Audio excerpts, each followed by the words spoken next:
বেচা কিনা আগের মতনই আছে, এখনও ভারে নাই। যেহেতু রমজান শুরুতে কেবল রমজানের 10-15টার পর থেকে আমাদের বেচা কিনা বাড়ে। সব কসমেটিক্স, সব হলো বড় লোক, মানে বড় লোক ছাড়া তো আর কোনো কাস্টমার আসে না। আচ্ছা আচ্ছা, লোক আসে না, বিভিন্ন রেটের আছে, বিভিন্ন দেশের প্রোডাক্ট তো বিভিন্ন দামের আছে। জি বাইরের জি দেখেন এখনও ঈদের দীর্ঘদিন বাকি, সো সেক্ষেত্রে এখনও কাস্টমার মার্কেটে ঈদের ওরকম আমেজ তৈরি হয়নি। ইনশাল্লাহ আমরা মনে করি যে 10 রমজানের পর থেকে বেচা কিনা শুরু হবে, কাস্টমার আসবে, এটাই আশা করি আমরা। শুরুতে রমজান, মানুষ আসলেই রমজান নিয়ে একটু ব্যস্ত। প্রথম নতুন বিভিন্ন ধরনের কালেকশন এসেছে বাইরে থেকে, আমাদের নতুন প্রোডাক্ট চলে আসছে, বাট আমাদের এখনও কাস্টমার ওইরকম মার্কেটে বেচা কিনার আমেজে আসে না এখন।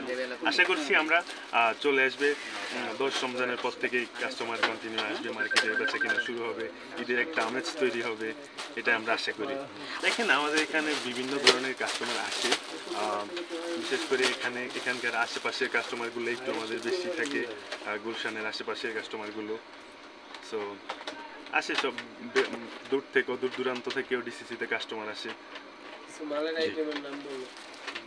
আমাদের এখানে এসেছে আপনার বিভিন্ন ইন্ডিয়া থেকে, চায়না থেকে বিভিন্ন পার্টি ফ্রক, ছেলেদের টপস, লেগিংস, অনেক অনেক টাইপের আমাদের ইত্যাদি মাল এসেছে। এটা হচ্ছে কি আমাদের রোজার হয়তো বা সপ্তাহখানিক এরকম যাবে বেচা কিনা এখন বর্তমানে একটু খারাপ, কারণ এখন এই শোপিস আইটেম কেউ এখন কিন্তু ফার্স্ট টাইম কেউ কিনতে আসবে না, যেরকম 6-7 রোজা এরকম যাবে, ঠিক আছে, কাস্টমার নাই, বেচা কিনা হচ্ছে না, এগুলো সব এখন চলে যাবে কাঁচা বাজারে, সব কাঁচা বাজারের আইটেম কিনবে।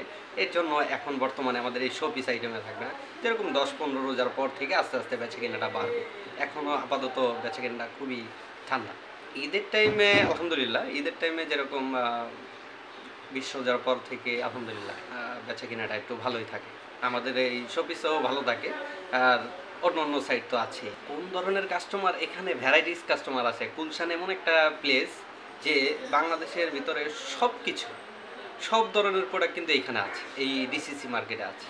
গুলশানে একদম ডিএনসিসি পাকা মার্কেট এবং কাঁচা মার্কেট, উভয় পক্ষ দুই মার্কেটেই সব কিছু পাওয়া যায়, সব কিছু আপনি যেইটাই চান সব কিছু পাওয়া যায়। এবং মানে এইটা এখানে আসলে কারো ফিরে যেতে হয় না যে আমি ওই জিনিসটা পাই নাই, সব কিছু পাওয়া যায়। না অ্যাকচুয়ালি কি এখন বর্তমানে আমাদের ইনকাম ট্যাক্সটা অনেক বেশি, কিন্তু এখন যেরকম আমরা পার ডলারটা আমরা অনেক বেশিতে কিনতেছি, যেরকম 2-3 বছর আগে আমাদের ডলারটা কম ছিল, যেরকম আগে ছিল 13 টাকা, যেরকম 5 বছর আগে ছিল 13 টাকা, এখন কিনতেছি আমরা 18 টাকা, তাই না? এখন অনেক বেশি কেনা হচ্ছে। এর জন্য একটা প্রোডাক্ট যদি আমরা কিনতে যাই সেই ক্ষেত্রে আমাদের কস্টিংটা পড়ে যায় বেশি, তারপর আমাদের হয়তোবা সীমিত লাভ রেখে হয়তোবা সেটা বিক্রি করা লাগে।